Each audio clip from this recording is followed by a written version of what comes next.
សនិកជនដែលចូលមកទស្សនាវីដេអូថែរក្សាសម្រស់និងសុខភាពបែបធម្មជាតិថ្ងៃនេះខ្ញុំនឹងបង្ហាញបងប្អូនពីវិធីធ្វើ scrub ខាត់ស្បែកឲ្យសមមាត់ទន់រលោងនិងភ្លឺថ្លាដោយប្រើរូបមន្តងាយៗសូមទស្សនាឲ្យបានចប់ទាំងអស់គ្នាដើម្បីទទួលបានគន្លឹះពេញលេញប្រើបានទាំងបុរសនិងនារី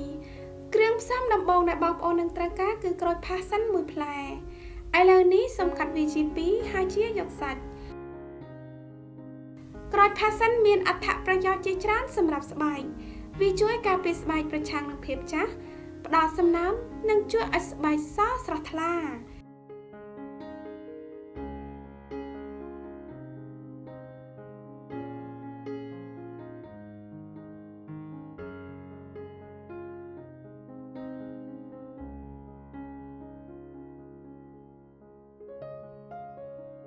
ឥឡូវនេះសូមដាក់អំបិលម៉ដ្ឋកន្លះស្លាបព្រាបាយ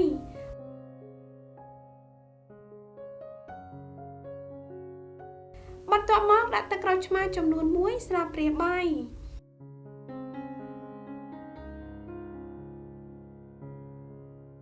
ការលាយគ្រឿងផ្សំទាំង3មុខនេះបញ្ចូលគ្នានឹងជួយឲ្យស្បែកភ្លឺថ្លានិងសខ្ចីប្រកបដោយប្រសិទ្ធភាពគ្រឿងផ្សំចុងក្រោយដែលបងប្អូននឹងត្រូវការគឺស្ករសចំនួន3ស្លាបព្រាបាយសូមកូរច្របល់គ្រឿងផ្សំទាំងអស់ឲ្យបានសព្វចូលគ្នាល្អ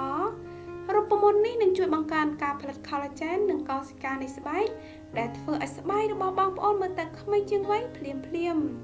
scrub ខាត់ស្បែករបស់យើងគឺបានរួចរាល់ហើយសូមខាត់ថ្នមៗនៅលើផ្ទៃមុខដៃជើងនិងនៅលើផ្នែកណាមួយនៃរាងកាយដែលបងប្អូនចង់ទទួលបានស្បែកស្រស់ស្អាតបន្ទាប់ពីខាត់រួចរាល់ហើយសូមទុកចោលរយៈពេល10ទៅ15នាទីបន្ទាប់មកម៉ាស្សាថ្នមៗរួចហើយលាងជម្រះចេញកុំភ្លេចលាបឡេផ្ដល់សំណើមផងណាបងប្អូនសម្រាប់លទ្ធផលកាន់តែប្រសើរប្រើរូបមន្តនេះ3ទៅ4ដងក្នុងមួយសប្តាហ៍ដោយដែលបងប្អូនបានឃើញដៃរបស់ខ្ញុំមើលទៅទន់និងសភ្លឺថ្លាបើប្រៀបទៅនឹងដៃម្ខាងទៀត